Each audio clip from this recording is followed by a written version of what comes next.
Hello बच्चों, आशा करता हूँ आप सभी बच्चे कुशल मंगल होंगे। तो आज कक्षा 10 का पाठ 4 जिसका नाम है कार्बन एवं उसके यौगिक। तो इसमें बच्चों सबसे पहला टॉपिक जो है हम लोग कार्बन पढ़ेंगे। अब कार्बन में क्या होता है, कार्बन कैसा होता है, आइए देखते हैं। ऐसे ही आप लोग चाहें तो अपने फेयर पे लगा सकते हैं, और अगर आपने पार्ट 1, पार्ट 2 और पार्ट 3 की वीडियो को नहीं देखा है तो आप उसको मेरे डिस्क्रिप्शन लिंक पर जाकर चेक कर सकते हैं। आशा करता हूँ आपको सभी वीडियो पसंद आएंगे क्योंकि बहुत साफ सुथरे नोट्स हैं। तो अब लौटते हैं अपने टॉपिक की तरफ। कार्बन कार्बन एवं सर्वतोमुखी सर्वतोमुखी तत्व है, मतलब सबसे जरूरी और सबसे ऊपर। कार्बन भूप्रति में खनिज के रूप में 0.02% उपस्थित है। वायुमंडल में यह कार्बन डाइऑक्साइड के रूप में पाया जाता है। और कितना पाया जाता है वायुमंडल में हमारा कार्बन डाइऑक्साइड के रूप में? 0.03%। ठीक है बच्चों। अब इसमें नंबर 1 आप समझ लीजिए, सभी सजीव संरचनाएं कार्बन पर आधारित हैं।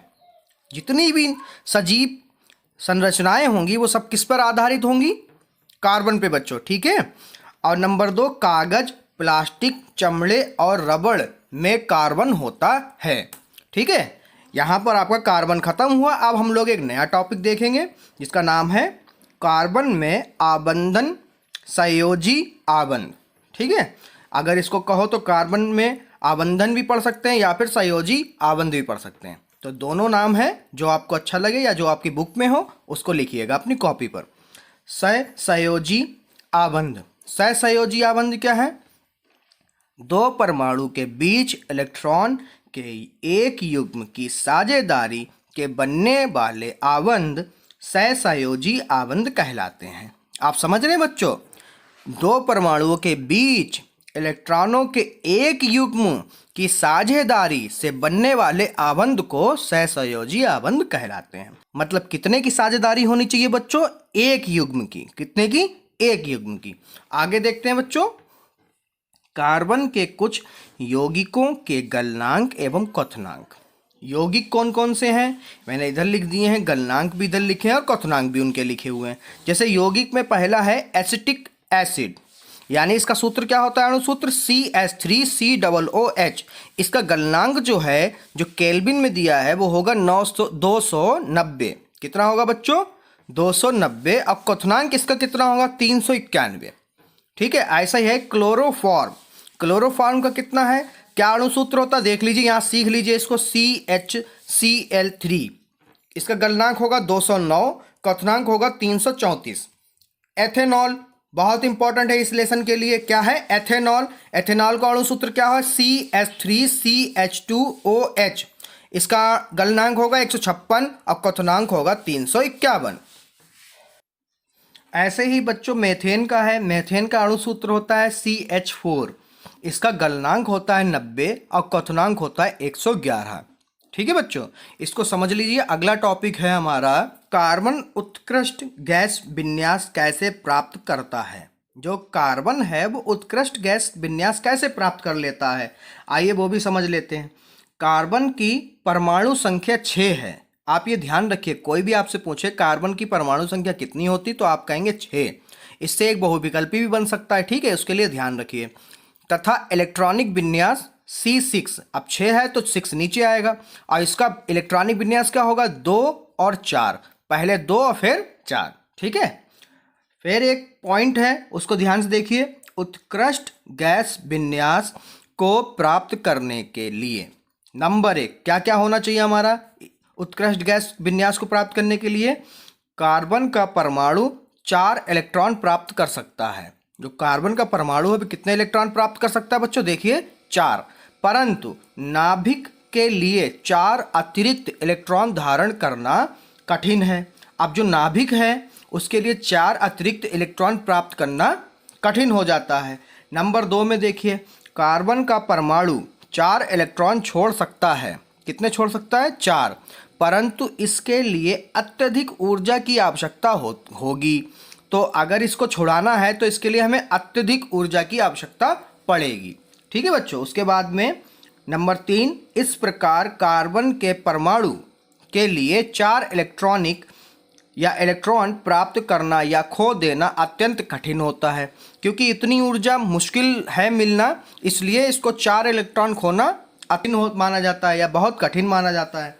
फिर नंबर 4 में, कार्बन अपने अन्य परमाणुओं अथवा अन्य तत्वों के परमाणुओं के संयोजकता इलेक्ट्रॉनों की साझेदारी करके इस समस्याओं को सुलझा लेता है।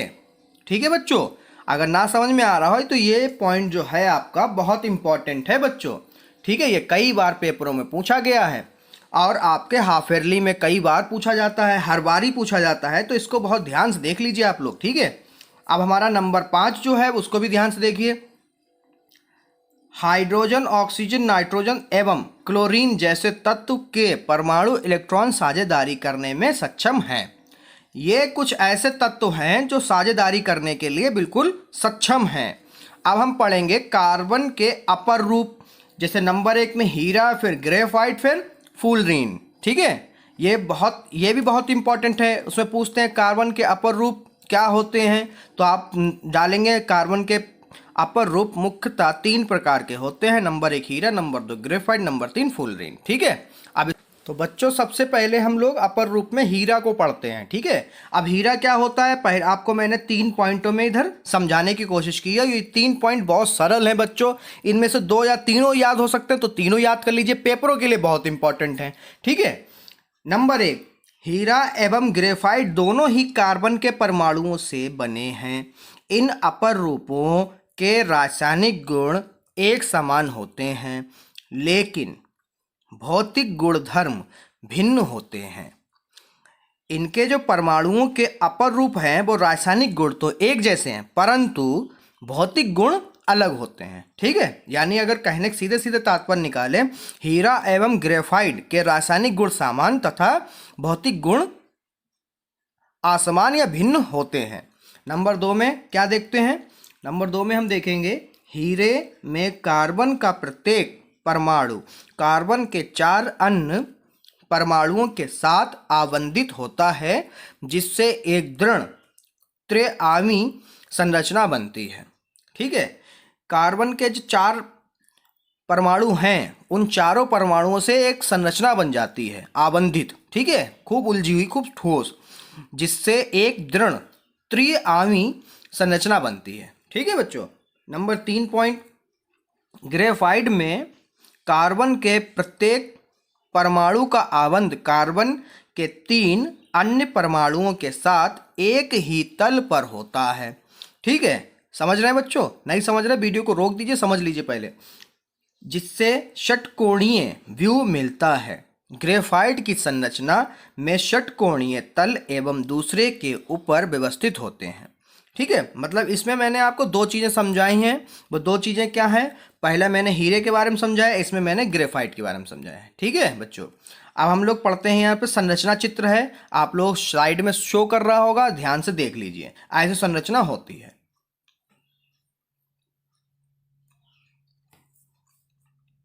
अब हम लोग पढ़ते हैं, उसमें पूछ देते हैं क्वेश्चन में कि हीरे के गुण तथा उपयोग बताइए।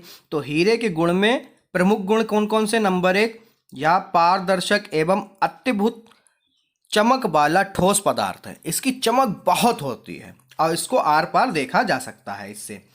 नंबर 2 में यह विद्युत एवं ऊष्मा का कुचालक होता है।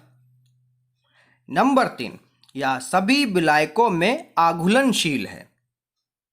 ठीक है बच्चों, आगे अगला पॉइंट है हमारा हीरे का उपयोग। अब हीरे के उपयोग क्या क्या होते हैं जरा देखिए, बहुत सरल, बहुत सिंपल लेके आए हैं। नंबर 1 में अत्यधिक चमक होने के कारण इसका उपयोग आभूषण बनाने में किया जाता है। नंबर 2, कांच को काटने के लिए। नंबर 3, आँखों की शल्य चिकित्सा में मोतियाबिंद निकालने के औजार के रूप में भी इसका उपयोग किया जाता है। बिल्कुल सेम इसी प्रकार से पूछते हैं ग्रेफाइट के प्रमुख गुण तथा उपयोग, तो उनको भी देख लीजिए। पहले हम लोग देख लेते हैं प्रमुख गुण को। नंबर 1, इसका घनत्व कम होता है। नंबर 2, यह हीरे से हल्का एवं मुलायम होता है। नंबर 3, यह विद्युत का अच्छा सुचालक होता है।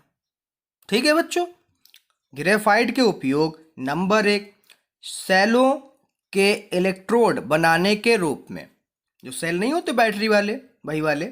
नंबर 2, इसका उपयोग पेंसिल के लेड के रूप में करते हैं। जो आपने पेंसिल चलाई हैं, जो कालिक होती है, वही ग्रेफाइट होती है। नंबर 3, इसका उपयोग स्नेह के रूप में भी करते हैं। अब इसके बाद में एक क्वेश्चन और पूछा जाता बोर्ड में कि हीरे तथा ग्रेफाइट में कोई 3 अंतर बताइए। तो सबसे पहले हीरे का इधर बना लिया, फिर ग्रेफाइट का इधर बना लिया। उसमें यह कठोरतम प्रकृति पदार्थ है। इसमें ग्रेफाइट में क्या लिखना, यह मुलायम होता है। नंबर 2 में हीरा विद्युत का कुचालक और ऊष्मा का सुचालक होता है। इधर आप क्या लिखेंगे, ग्रेफाइट विद्युत और ऊष्मा मतलब दोनों का क्या है, सुचालक होता है। फिर नंबर 3 में हीरा पारदर्शी होता है, ग्रेफाइट अपारदर्शी होता है। इससे आर पार देखा जा सकता है, ग्रेफाइट में आर पार नहीं देखा जा सकता है बच्चों। फिर अगली हेडिंग है कार्बन की सर्वतोमुखी प्रकृति। ठीक है, इसमें क्या होता है, ये क्यों इंपॉर्टेंट है, इसको समझना बहुत जरूरी है। इसमें ये जो आपका नंबर 1 दे रखा श्रृंखलन और फिर चतुर संयोजकता, इसके वजह से ये इंपॉर्टेंट हो जाता है। ठीक है, नंबर 1, सहसंयोजी बंध की प्रकृति के कारण कार्बन में बड़ी संख्या में यौगिक बनाने की क्षमता है। श्रृंखलन पढ़ेंगे, नंबर 2 में चतुर संयोजकता पढ़ेंगे। ठीक है, तो श्रृंखलन है क्या, आइए देख लेते हैं। श्रृंखलन है बच्चों, कार्बन में कार्बन के ही अन्य परमाणुओं के साथ आबंध बनाने की अद्वितीय क्षमता होती है, जिससे बड़ी संख्या में अणु बनते हैं। इस गुण को श्रृंखलन कहते हैं। ठीक है बच्चों, एक बार पढ़ लीजिए। नंबर 2, चतुर्थ संयोजकता। ठीक है, तो इसमें है कार्बन चतुर्थ संयोजन प्रकृति का तत्व है, इसलिए यह 4 अन्य कार्बन परमाणु अथवा किन्हीं एकल संयोजी तत्वों के परमाणुओं के साथ आबंध बनाने में सक्षम है, जिसके कारण कार्बन यौगिक या यौगिकों की विशाल संख्या है। ठीक है, में हम लोग सबसे मेन पॉइंट, इंपॉर्टेंट पॉइंट है इस लेसन का, संतृप्त एवं असंतृप्त कार्बन यौगिक। मैं अभी बता दूं आपको, इसको इंटर में आप बहुत पढ़ेंगे। ठीक है, तो इसलिए अभी से ही इसको समझ लीजिए कि ताकि आपको इंटर में बहुत अच्छी तरीके से समझ में आ सके। तो नंबर 1 है संतृप्त कार्बन यौगिक होता क्या है, इसको देख लीजिए। कार्बन परमाणुओं के बीच एक आबंध से जुड़े कार्बन के यौगिक संतृप्त कार्बन यौगिक कहलाते हैं। कहलाएंगे जैसे carbon single carbon, carbon single bond, carbon single bond मतलब एकल बंध। तो इसमें मैंने लिखा भी है आगे, एक आबंध के द्वारा जुड़े कार्बन परमाणु जो एक आबंध से जुड़े होंगे वो कौन से होंगे, संतृप्त कार्बन यौगिक। नंबर 2 में क्या है, असंतृप्त कार्बन यौगिक में क्या हो सकता है, देखिए द्वि अथवा त्रि आबंध बनाने वाले कार्बन के यौगिक असंतृप्त कार्बन यौगिक कहलाते हैं। एक बार फिर से पढ़ लीजिए, आपको अभी याद हो जाएगा।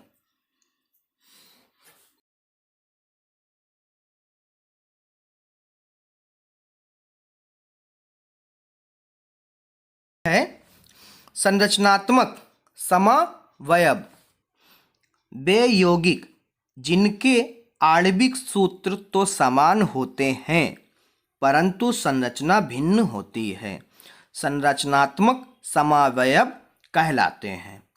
कहने का तात्पर्य आणविक सूत्र तो एक जैसे होंगे परंतु संरचना भिन्न भिन्न होगी। ठीक है, अब है विषम परमाणु। विषम परमाणु 2-2 नंबर में पूछ लेता है। ठीक है, तो विषम परमाणु क्या है बच्चों, देख लीजिए। हाइड्रोकार्बन श्रृंखला में वह तत्व एक या एक से अधिक हाइड्रोजन को इस प्रकार प्रतिस्थापित करते हैं कि कार्बन की संयोजकता संतुष्ट रहती है।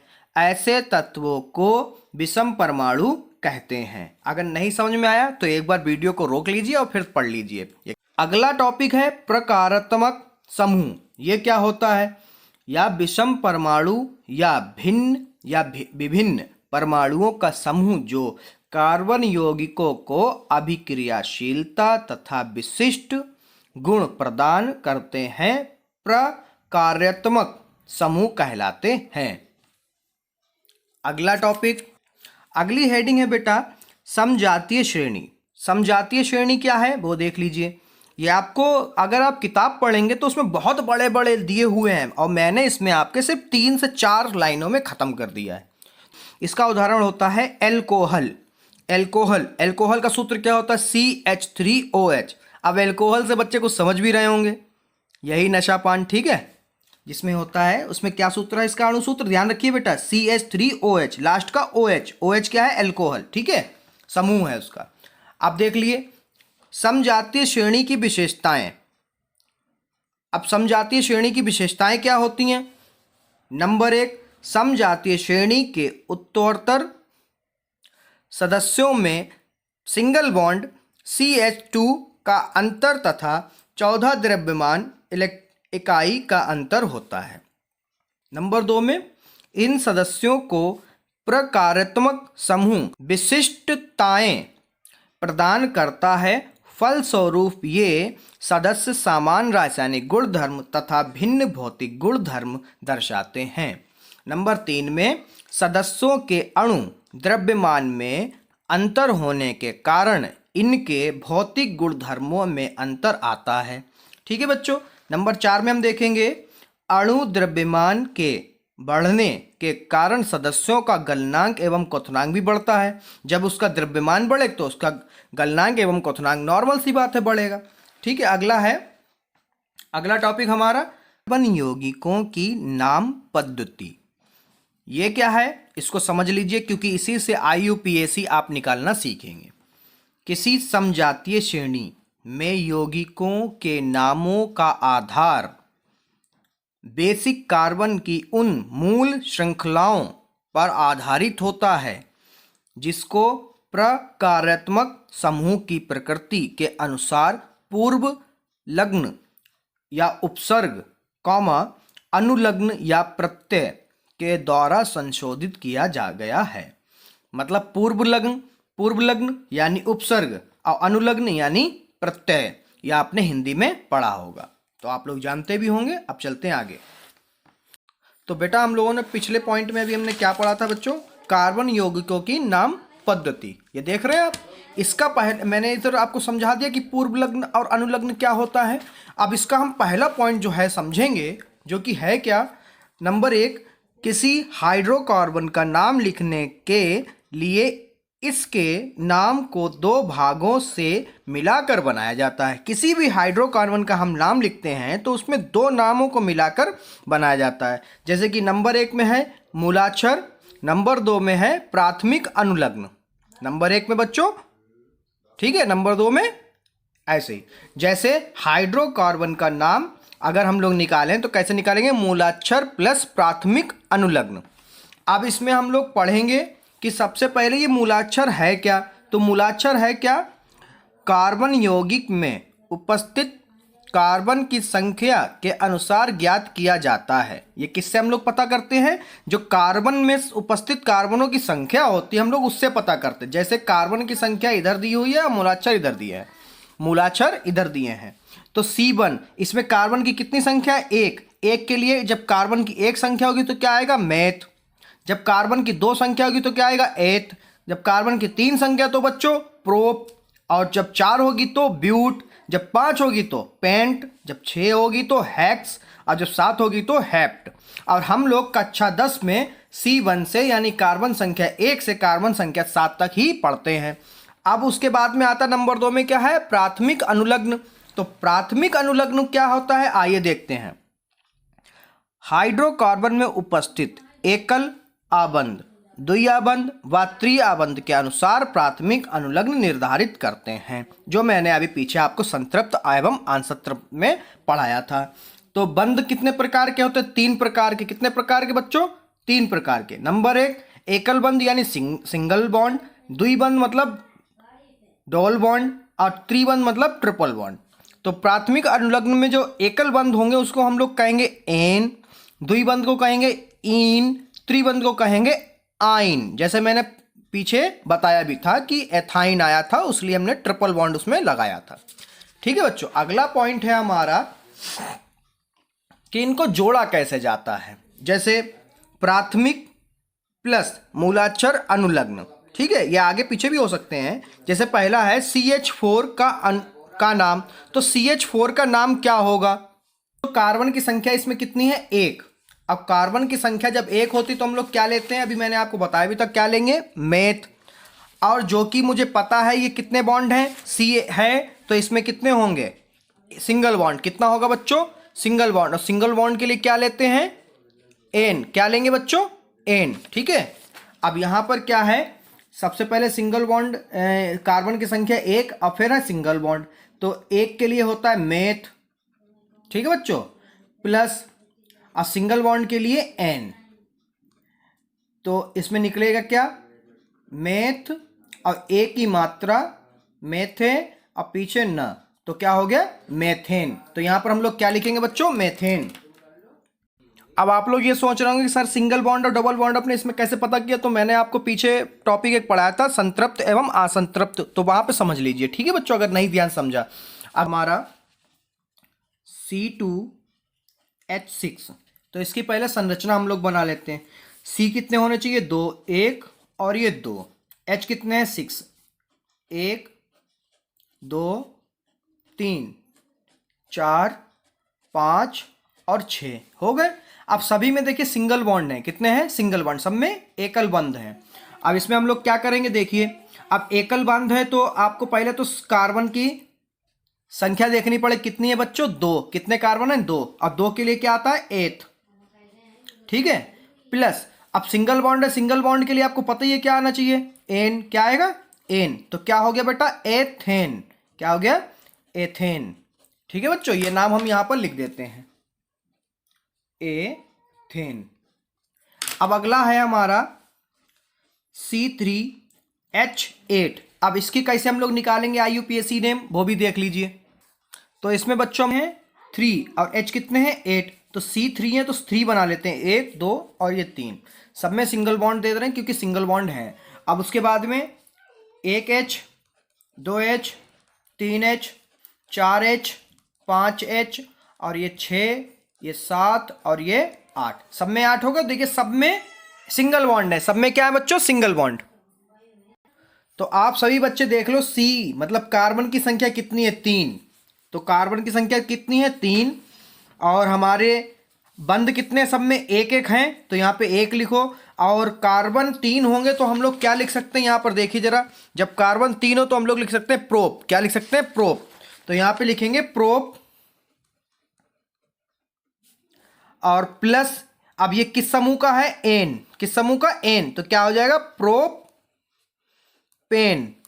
अब ये संरचना अगर बना लेते हो तो अच्छी बात है, नहीं बना पाते तो मैं उसके लिए भी एक फार्मूला बना दूं, जिससे क्या है, C, थोड़ी सी लंबी वीडियो हो जाएगी मगर आप यकीन मानिए पूरा लेसन सीख कर जाएंगे यहां से IUPAC।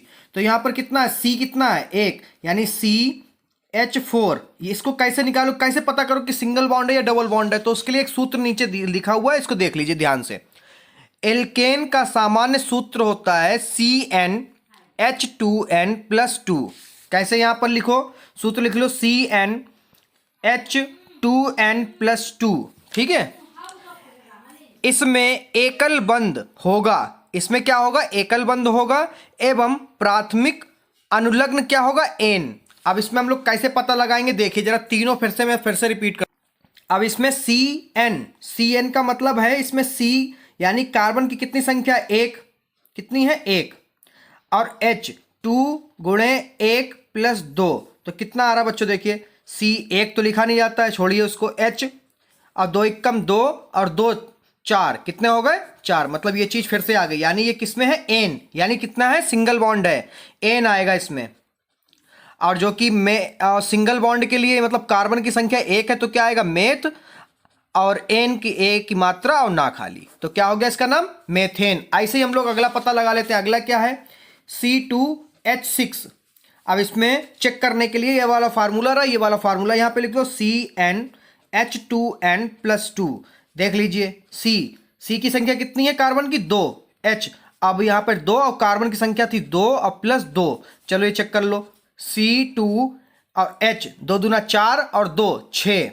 आ गया सेम यही, फिर से N। अब C2 है मतलब क्या हो जाएगा? 8 और प्लस, अब यहां पर जो है सिंगल बॉन्ड आया तो N समूह का है तो N, तो क्या हो गया? एथेन।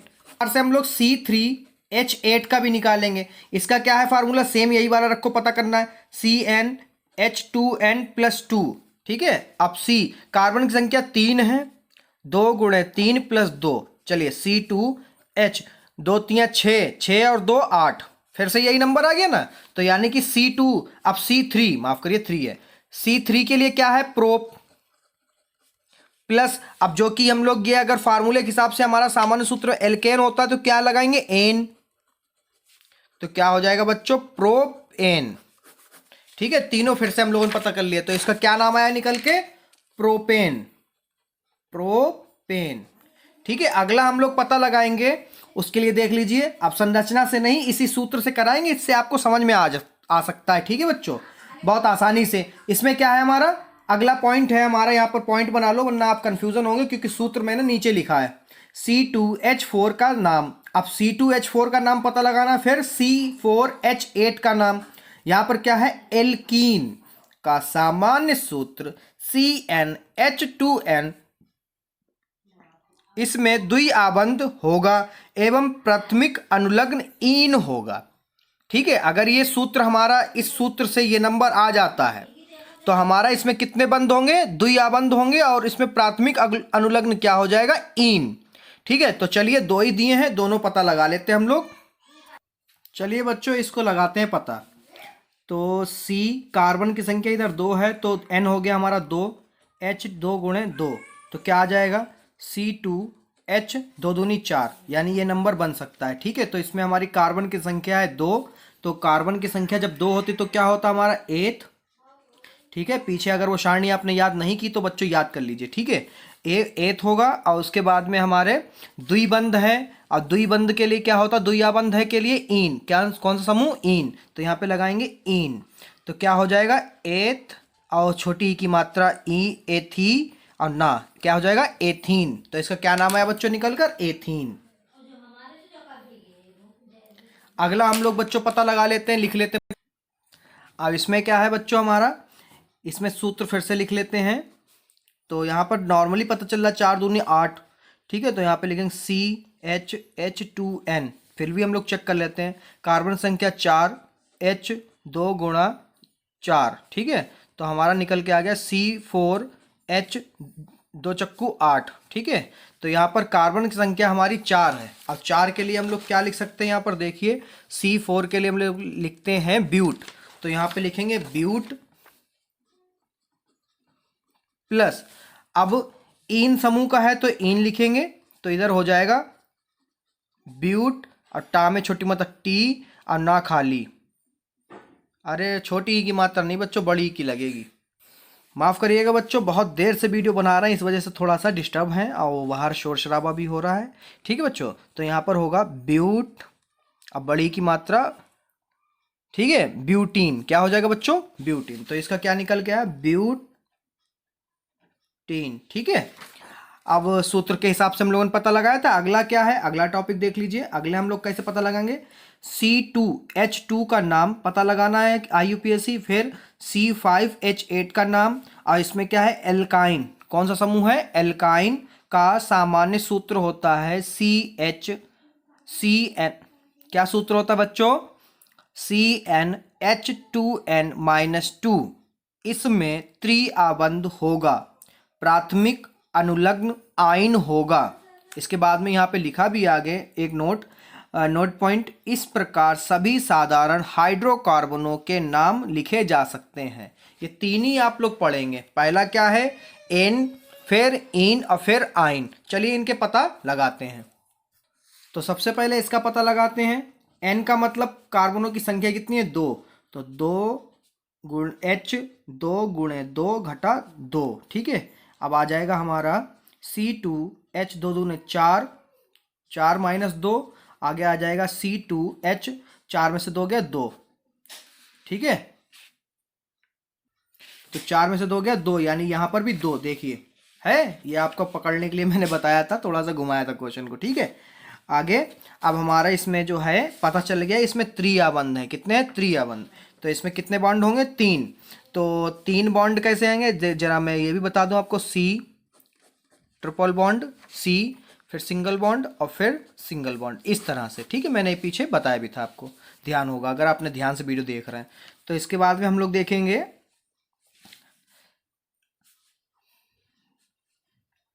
तो C2 है, और C2 के लिए क्या होता है, एथ, क्या होता है, एथ प्लस, अब जो कि ये ट्रिपल बॉन्ड है तो क्या होगा, आइन।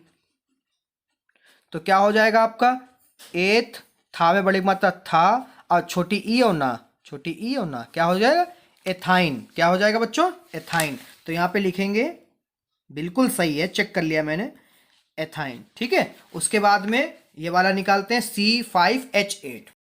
चलिए इसका भी बच्चों पता लगा लेते हैं। अब यहाँ कार्बन की संख्या कितनी है, 5, तो यहाँ पे लिखेंगे C5H, 2 गुणे 5 घटा 2, तो यहाँ पर हो जाएगा C5H, 2 पंजे 10 घटा 2, C5H, 10 में से 2 गए बच्चे 8, ठीक है। तो यहाँ पर कार्बन की संख्या कितनी है, कितनी है बच्चों, 5। अभी देख लेंगे 5 के लिए क्या होता है, मगर यहाँ पर बॉन्ड पता चले कितने हैं, 3, 3 के लिए आइन, कितना आएगा, आइन आएगा। अब देखते हैं क्या आता है। तो C5 यानी कार्बन की संख्या 5 के लिए क्या लिखते हैं हम लोग, पेंट, क्या लिखते हैं, पेंट।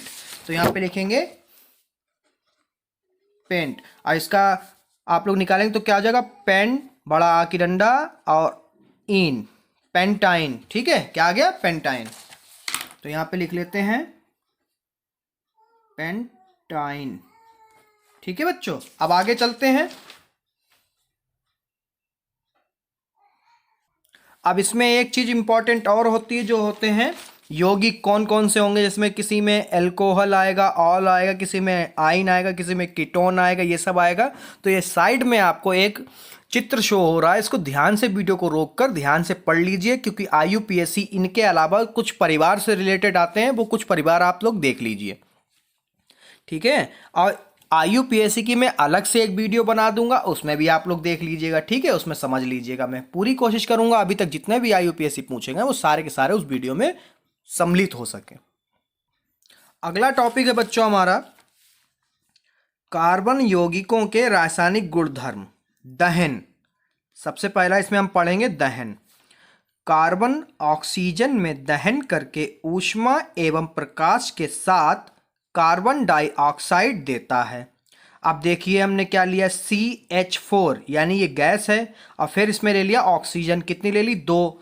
अब इसमें हमारा क्या आ रहा है, CO2 गैस प्लस 2H2O यानी वाटर लिक्विड में, प्लस ऊष्मा एवं प्रकाश। इसको ध्यान से रट लीजिए, ठीक है, इसको याद ही किया जा सकता है, याद कर लीजिए इतना, और इतना तो आप लोग निकाल ही लेंगे, ठीक है, ये पहले लेसन की तरह है।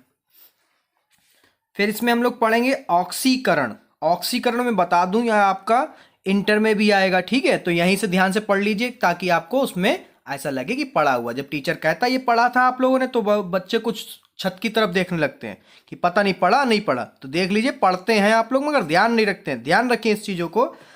ऑक्सीकरण, कुछ पदार्थों में अन्य पदार्थों को ऑक्सीजन देने की क्षमता होती है, ऐसे पदार्थ को ऑक्सीकरण कहते हैं।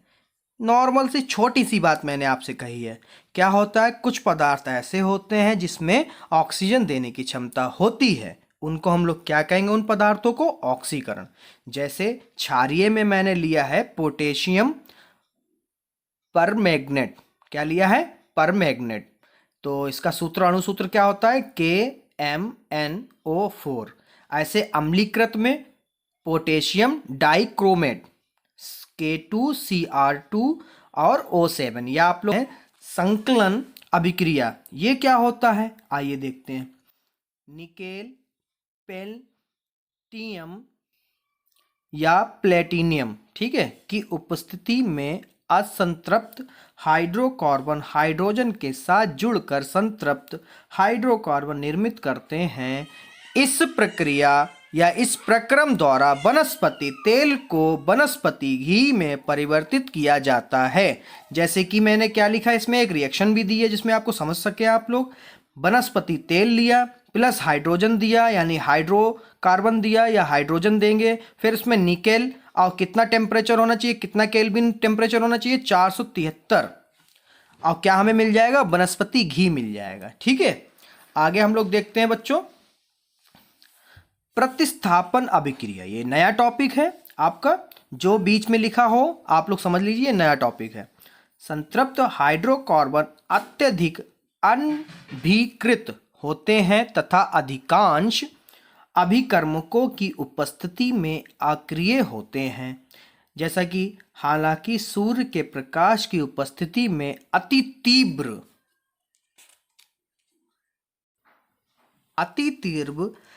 अभिक्रिया में क्लोरीन का हाइड्रोकार्बन में संलग्न होता है। क्लोरीन एक एक करके हाइड्रोजन के परमाणुओं का प्रतिस्थापन करती है।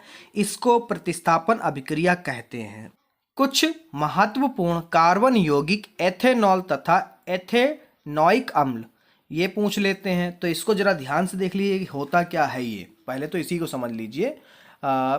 यह आपके बुक में भी है एनसीईआरटी में, और चित्रा की और मास्टरमाइंड की सभी बुकों में बिल्कुल इसी प्रकार के नोट्स और इसी प्रकार की हेडिंग हैं। ठीक है बच्चों, उन्हीं को मैंने सरल भाषा में इसमें उतारा है, सजोया है। ठीक है, तो टॉपिक में वापस आते हैं। क्या है टॉपिक हमारा, कुछ महत्वपूर्ण कार्बन यौगिक एथेनॉल तथा एथेनॉइक अम्ल। सबसे पहले हम लोग पढ़ेंगे एथेनॉल के गुणधर्म। इसमें क्या होता है, देखिए, एथेनॉल कमरे के ताप पर द्रव अवस्था में होता है। एथेनॉल का गलनांक 156 केल्विन तथा क्वथनांक 351 केल्विन होता है। सामान्यतः एथेनॉल को एल्कोहल कहा जाता है। जो एथेनॉल है इसको हम लोग क्या कहते हैं, एल्कोहल। ठीक है, एथेनॉल के भौतिक गुणधर्म क्या होते हैं। नंबर 1, जल में घुलनशील होते हैं। नंबर 2, क्वथनांक 351 होता है। नंबर 4, गलनांक 156 केल्विन होता है। नंबर 5 या नंबर 4, उदासीन प्रकृति के पाए जाते हैं। उसके बाद में हम लोग देखेंगे बच्चों एथेनॉल के रासायनिक गुणधर्म। इन सब के ऊपर क्वेश्चन बोर्ड में पूछता है। ठीक है, वीडियो को स्किप मत कर दीजिएगा 10 सेकेंड 20 सेकेंड, मालूम चला इंपॉर्टेंट चीजें आप लोग पीछे निकाल दें। एथेनॉल के रासायनिक गुणधर्म C2H5OH, मैंने कहा था ऑल, नॉल या ऑल। ठीक है, ये देखो इसका समूह क्या है, OH। क्या दिख रहा है आपको, OH कि सोडियम के साथ अभिक्रिया में सोडियम एथॉक्साइड तथा हाइड्रोजन उत्पन्न होती है। नंबर 2, सांद्र H2SO4 के साथ 443 केल्विन के ताप पर एथेनॉल के निर्जलीकरण द्वारा एथीन उत्पन्न होता है या होती है। अब आगे हम लोग पढ़ेंगे एथेनॉल के उपयोग। नंबर 1, दवाओं तथा टॉनिकों में, जो हम लोग खांसी की या कोरेक्स या सब ये चीज़ें पीते हैं, उसमें क्या होता है, एल्कोहल मिला होता है। तो कुछ दवाइयाँ भी होती हैं जिसको हम लोग खाने से तुरंत नींद आने लगती है, उसमें प्रयोग होता है इसका। नंबर 2, प्रयोगशाला में अभिकर्मकों के रूप में होता है। नंबर 3, साबुन निर्माण में भी इसका उपयोग किया जाता है। अब हम लोग पढ़ेंगे एथेनॉइक अम्ल के गुणधर्म। इसमें बच्चों पढ़ेंगे हम लोग एथेनॉइक अम्ल को सामान्यतः एसिटिक अम्ल कहते हैं। क्या कहते हैं, इसका दूसरा नाम है एसिटिक अम्ल, तथा इसमें कार्बन उपस्थित होता है। एसिटिक अम्ल के 3 से 4% विलयन को सिरका कहा जाता है। यही सिरका, ठीक है, आप लोगों ने बहुत पढ़ा होगा कक्षा 9 में। आगे है एथेनॉइक अम्ल के भौतिक गुणधर्म। नंबर 1, रंगहीन द्रव, स्वाद में खट्टा, सिरके जैसी गंध। नंबर 2, क्वथनांक 391 केल्विन। नंबर 3, गलनांक 290 केल्विन। नंबर 4, एसिटिक अम्ल का 3 से 4% का जलीय विलयन सिरका कहलाता है, जो मैंने ऊपर बता दिया था। उसके बाद में हम लोग इसके पढ़ेंगे रासायनिक गुणधर्म बच्चों। एथेनॉइक अम्ल के रासायनिक गुणधर्म नंबर 1 में पढ़ेंगे। नंबर 1 है एस्टरीकरण। एस्टर मुख्य रूप से अम्ल एवं एल्कोहल की अभिक्रिया से निर्मित होता है। अम्ल और एल्कोहल की अभिक्रिया जब हम लोग कराएंगे तो हम लोग क्या मिलता है, एस्टरीकरण। आगे चलते हैं। एथेनोइक अम्ल किसी अम्ल उत्प्रेरक की उपस्थिति में परिशुद्ध शुद्ध एथेनॉल से अभिक्रिया करके एस्टर बनाते हैं। आगे देखेंगे बच्चों हम लोग, जैसे एक रिएक्शन है इसकी,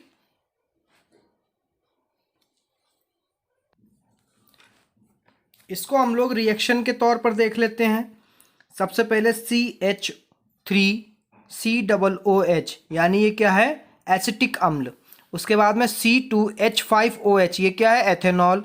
और सांद्र H2SO4 पर रिएक्शन कराते हैं, क्या मिलेगा हमें, CH3 single bond C double bond में O नीचे, फिर सिंगल बॉन्ड O, फिर single bond C2H5 plus H2O ये क्या है, एथिल एथेनोएस्ट यानी एस्टर, यानी मतलब इसको क्या कहते हैं, एस्टर। फिर हम लोग पढ़ेंगे क्षारक के साथ अभिक्रिया। एथेनोइक अम्ल सोडियम हाइड्रोक्साइड के साथ अभिक्रिया करके लवण बनाता है। जैसे हम लोग देखेंगे CH3COOH NaOH रिएक्शन कराएंगे, क्या हो जाएगा, CH3COONA प्लस H2O मतलब बाटन निकाल दे, क्या बचेगा, लवण। अब इसमें पढ़ लेते हैं एथेनोइक अम्ल के उपयोग। नंबर 1 कृत्रिम सिरका बनाने में, नंबर 2 प्रयोगशाला के अभिकर्मक के रूप में, नंबर 3 रंग तथा कागज उद्योगों में। अब हम लोग इसके बाद में अब हम लोग एक नया टॉपिक शुरू करेंगे इस लेसन का, और अंतिम टॉपिक क्या हो, साबुन और अपमार्जक। अब ये अपमार्जक और साबुन क्या है, सबसे पहले हम लोग साबुन को पढ़ेंगे। साबुन में हम लोग पढ़ेंगे नंबर 1 साबुन के अणु में जलरंगी एवं जल बिरंगी समूह होते हैं। ठीक है, जलरंगी और जल बिरंगी समूह होते हैं। नंबर 2 में साबुन केवल मृदु जल के साथ सफाई क्रिया करते हैं तथा कठोर जल के साथ प्रभावहीन होते हैं। नंबर 3 में साबुन लंबी श्रृंखला वाले कार्बोक्सिलिक अम्लों के सोडियम एवं पोटेशियम लवण होते हैं। जैसे कि इस रिएक्शन को देख लीजिए और याद भी कर लीजिए। जब भी आपसे साबुन के बारे में पूछा जाएगा तो आप थोड़ा सा लिख के अगर ये रिएक्शन दे देंगे तो एग्जामिनर बहुत खुश हो जाएगा आपका। ठीक है, इस रिएक्शन को आप लोग याद कर लीजिए, वीडियो को रोक लीजिए बच्चों, ठीक है, या फिर इसको कहीं पर साइड पर लिख लीजिए अपने नोट्स में और इसको बार बार लिखिए ताकि ये आपको याद हो सके।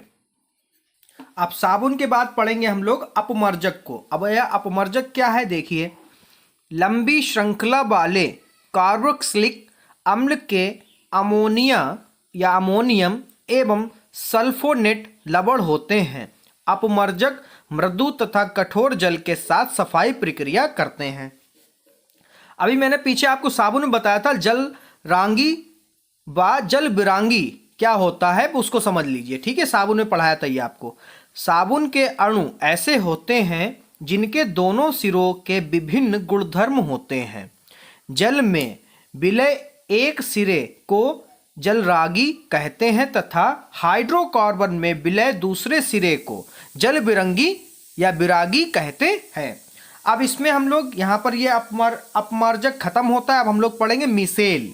अब ये मिसेल क्या होता है, ये बहुत इंपॉर्टेंट है, आपका पूछ लिया जाता, बच्चे कहते हैं पता नहीं कहाँ से पूछ लिया गया, तो इसमें जरा ध्यान से देख लीजिए।